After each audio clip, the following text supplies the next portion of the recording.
kumuha ibyo atubwira.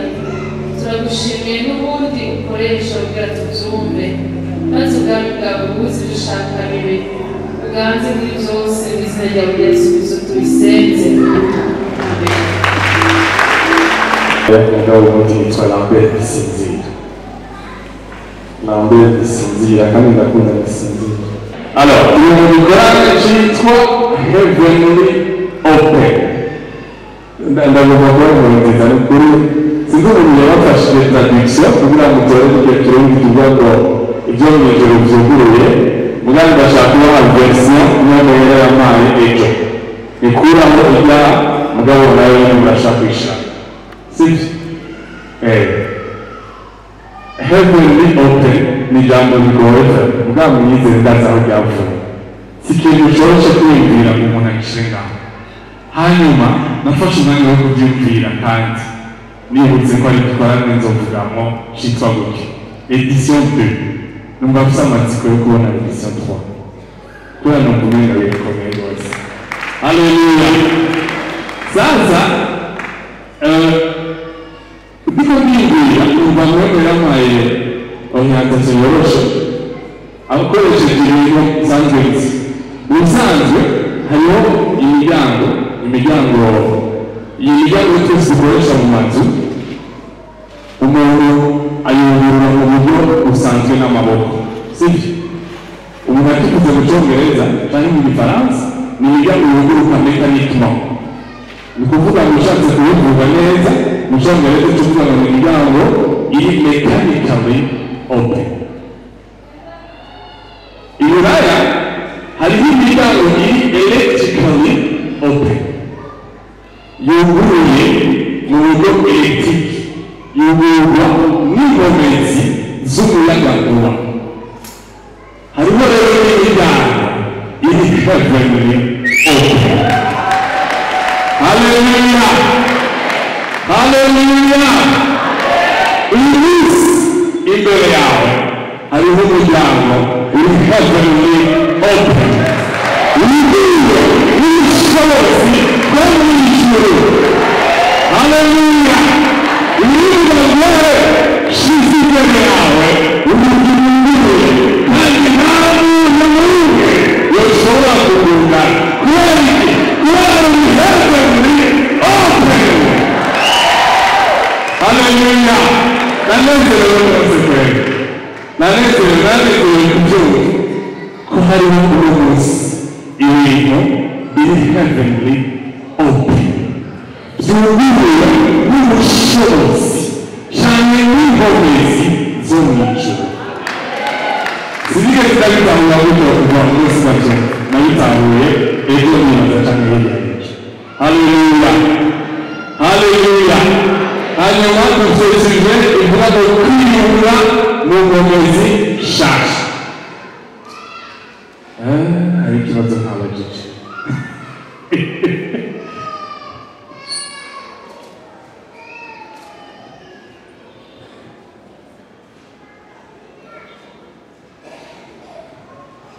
Sawa sawa.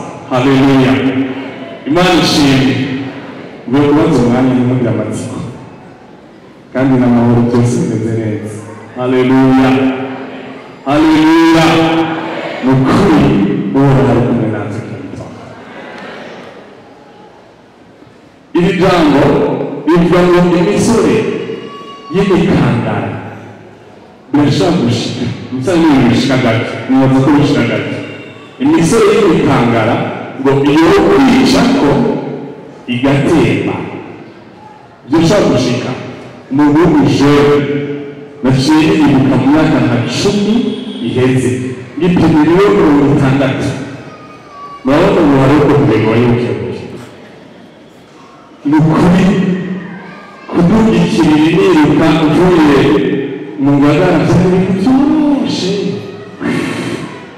ariko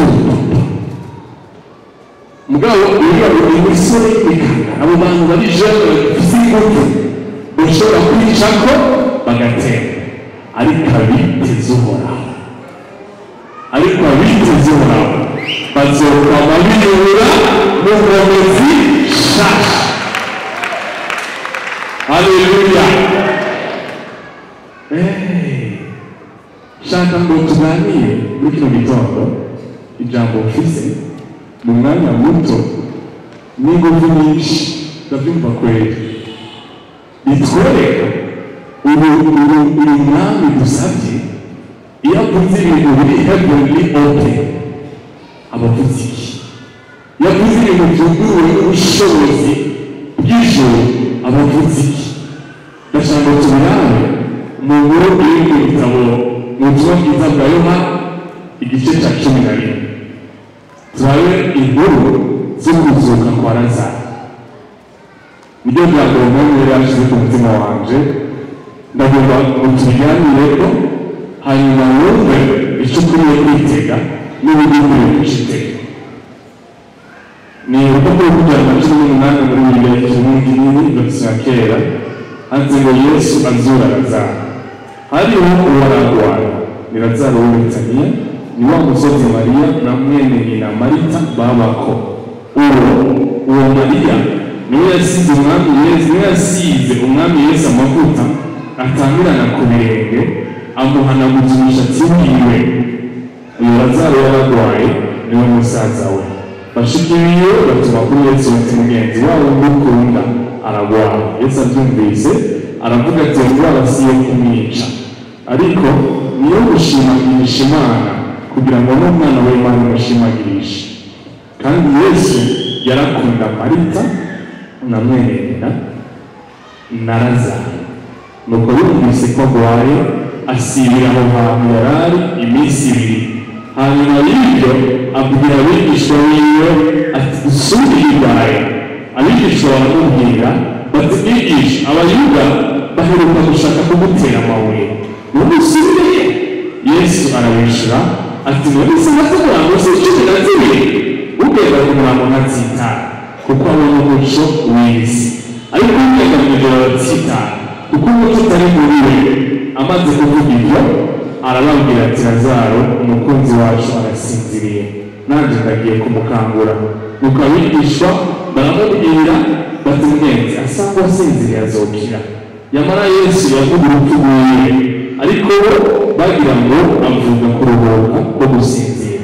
Buno Yesu avuga bityoboye ati Lazaro yawereye ariko kubwanyu ndanezerewe ko ntariyo kugira ngo muze mwizere noneho nimuze tujiyane. Toma ariwe hasa abwira abigisha bagenzi biwe ati ngo tugende dupfane na Yesu. Nuko Yesu ashitse asanga amaze iminsi 4 mu mva Betaniya hari hafi Yerusalemu nka stadiyo 15. Nuko abayuda benshi bari baje kwa Marita na Mariya kubirura kubwa musaza wabo. Nuko Marita yumvise ko Yesu yaje aragenda aramusanganira ariko Mariya asigara yicaye mu nzu. Marita abwira Yesu ati mugenzi iyo wari hano umusaza nje ntaba yahwereye kandi muri ndazi ko ibyo usaba Imana byose Imana yobiguha. Yesu aramubwira ati musaza wazozuka. Marita aramwisha ati ndabizi ko azozuka mu nzu kajya ku munsi w'iherezo. Yesu aramubarira aramubwira ati ni jewe kuzuka n'ubugingo. Unyizera n'iyo biba yarapfuye azobaho kandi iyo wese anyizera ntazokwigera apfa gushitsa ibihe bigashira. Urizeye ibyo nawe aterwa n'ingenzi nizeye kuri Kristo umwana w'Imana umukuza mu isi. Avuze ibyo asubira inyuma y'ijoro la Mariya mwene nyina ati umwigisha ari hano araguhamagaje. Nawe abyumvise ava hasi n'ingoga aja hayi. Yesu ntiyari bwashike muri iyo mihana ariko yari akiri hahandi aho Marita yamusanganiriye. Bona abayuda bari kumwe na Mariya mu nzu bamwirura babonye avuye hasi n'ingoga asohotse baramukurikira bagira ngo agiye kuririra kumva. Mariya ashitse aho Yesu ari amubonye yikubita imbere y'ibirenge byiwe ati mugenzi iyo uba wagiye hano musaza nje ntaba yahwereye. Yesu abonye ko arira n'abayuda bari kumwe nawe barira agira ikigumbagumba mu mutima arawuhagarika arababaza ati namutaye hehe. Yesu ararira. Yesu bati mugenzi binuraho. Yesu ararira. Abayuda baravuga bati nyine yamukunda ariko bamwe muri bo baravuga bati mbega uyo yahumye amaso y'impumyi ntiyashoboye kubuzuye ngo ntapfe. Yesu yongera kugira ikigumbagumba mu mutima ashika kumva kandi yarisenga yogatwe kibuye. Yesu aravuga ati mukure hirya buye. Marita mushiki we wapfuye aramubwira ati mugenzi reka ubu aramaze kumuka ko amaze iminsi ine. Yesu aramubwira ati sinakubwiye niwizera urabona ubwiza bw'Imana. Nuko bakuraho ikibuye mbona Yesu ararangamiza ati data ndagushima ko wanyumvirije. Rero nari nsanzwe nzi kunyumviriza ubudasiba ariko mbivugishijwe n'ishengero rihagaze ngaha kugira ngo bizere ko ribera umwe. Amaze kuvuga ibyo asemerera n'ijwi rirenga ati Lazaro ngwino sohoka. Uwari yapfuye arasohoka azingiwe n'impuzu ku maguru no ku maboko n'igitambara gipfutse mu maso hiwe. Yesu arababwira ati nimumuhambure mumureke agende. Turashobora kurakoma rwose kuko nayo Imana kandi irayabereye. Haleluya. Iyi nkuru ndafite amakenga nibaza ko abantu barenga 90% kubicaye hano bari bamaze kuyumva. Hanyuma numva nifuza kubabwira uko mwamurera yari nahuje muri iyi minsi mike ivuga cyane nta na hamwe nabibwabyigisha gutya mpagaze imbere y'ishingiro. Hano tuko tubona inkuru y'umuntu itangura ivuga ngo hariho umuntu agwaye. Uwo muntu agwaye baca bamuvuga neza mu buryo bw'amagambo n'umwagira amakenga. Yari ko witwa Lazaro afite bashiki biwe babiri. Abo bashiki biwe babiri umwe ni Mariya wa wundi yasiga amavuta mu nzu ayasiga Yesu. Hanyuma aba bantu bari abagenzi ba Yesu. Uwo yari agwaye umusaza wabo. Hanyuma Bibiliya ivuga ngo aba bantu barasenze baratuma umuntu iyo ari ubu bari guca bandika message kuri WhatsApp bakamwandikira Yesu bakamubwira ati wawe umukunda. Nta nubwo bavuze mu izina kugira ngo bakangure n'urukundo rwiwe. Wawe umukunda wa mugenzi wawe aragwaye. Nagerageje kwiyumvira nibaza yuko muze kuraba ubundi je kuvamo iyi nkuru yari nzi ngo Yesu yagiye haheze iminsi ine ariko kaza kubereka ko Yesu yagiye haheze iminsi indwi. Muraza kubibona kubera Lazaro ufata ko yagwaye ku wa mbere. Turi kuvuga nyine Lazaro yagwaye ku wa mbere. Ibyo byose si ubwenge baciye batuma bamubona umenga indwara irakomeye reka bari basanzwe bivuza bari babayeho nka twebwe. Babonye indwara ikomeye baratumye ku wa kabiri barumvise umubono aragiye arabwiye Yesu abyakiriye ku wa kabiri. Bivuga ngo atasiba iminsi we. Inyuma y'iyo minsi ibiri zizi ko muvuga ko turi ku wa kane niho Lazaro yapfuye. Kubera Yesu yaciye abwira abigisha biwe amaze kubimenya aha akamara iminsi niho yaciye ababwira ngo tugende Lazaro yahuye. Ni Yesu yabivuze ko Lazaro yapfuye. Bamarika ntibari babizi ko yabimenye. Ni ukuvuga ngo birashoboka rwose zizi ko bibona ushaka gufata ku maso ku munsi wa mbere.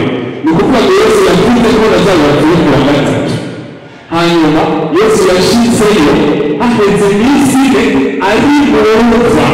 Ni ukuvuga ngo dufata ine ari mu mva ibiri Yesu yabaga yinjiriye agapfa na wa wundi yatumira. Ni ukuvuga ko ari indwi hafi yose.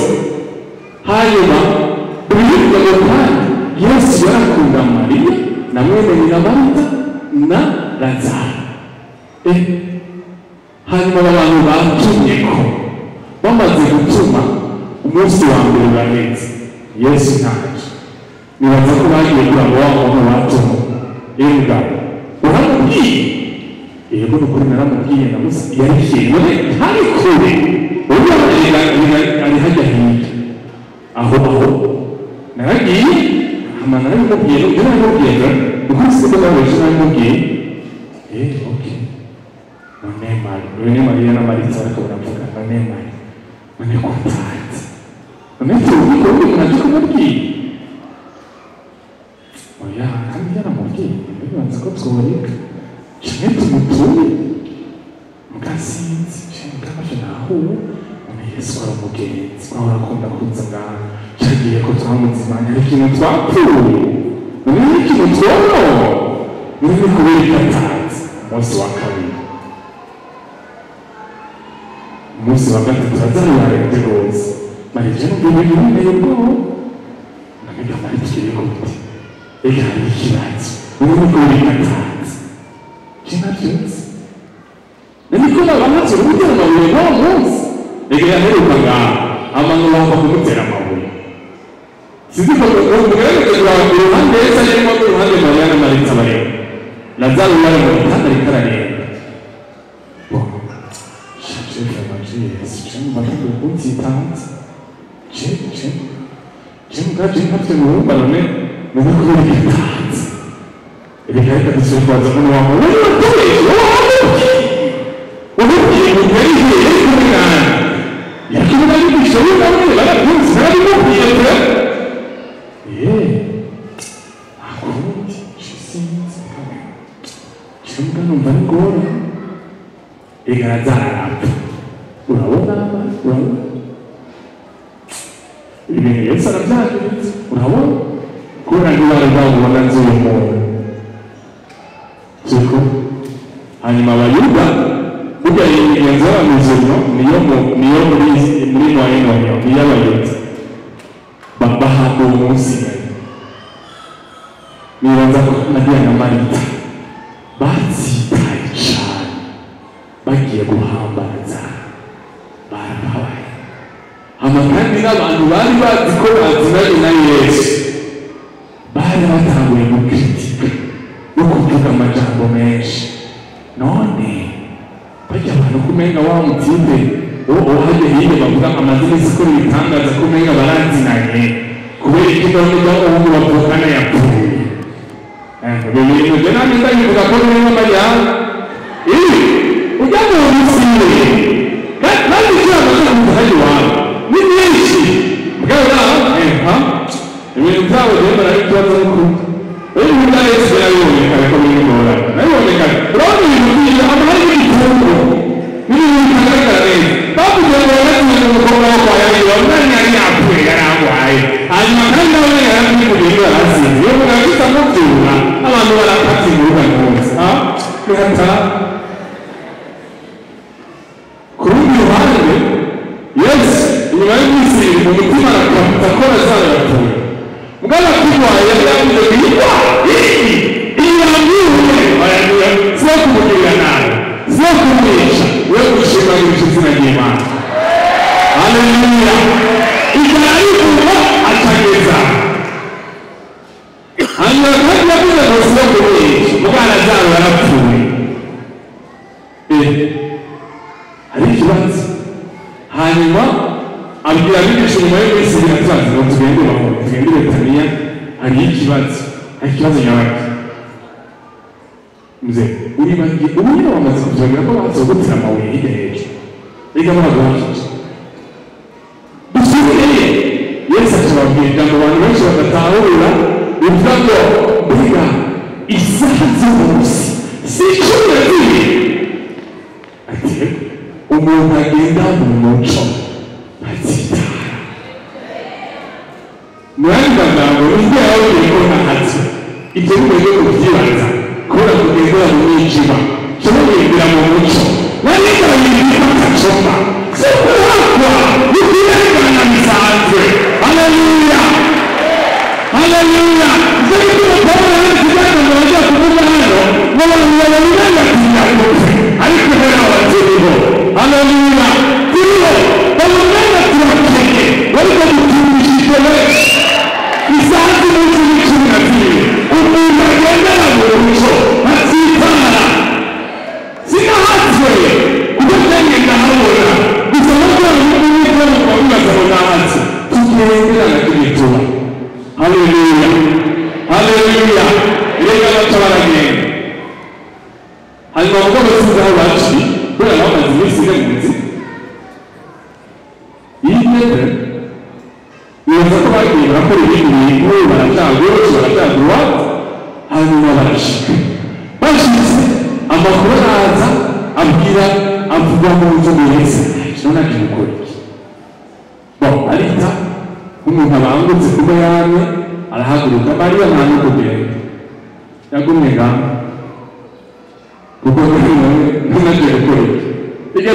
baguhamagariye hose inyuma y'iminsi itandatu ntibihate bene data baratsitara sibyo bene baratsitara kandi abatahurana ngero batsitara hanyuma Marita mugabo aragiye ashitse ashika mu gati Yesu yinzaka ngenda nitsikora zaratari gupfa iri jambo zitanga ko muharigaye aha ntabwo muharigaye umuhari n'ubujarije iri jambo zitanga ko kuri bo turuhu Yesu yinzaka musaza aba yapfuye kandi araza ko kari kamwe konye mbona yagize no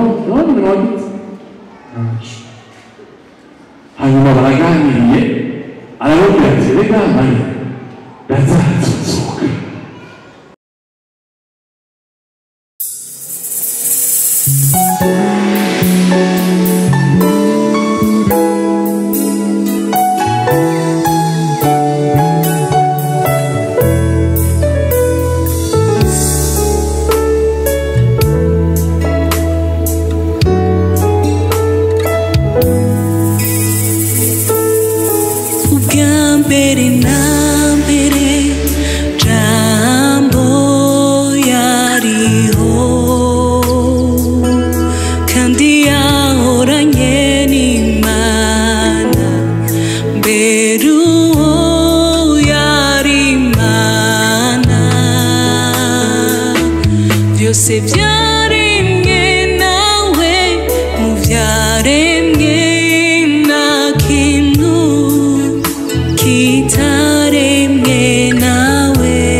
Liga que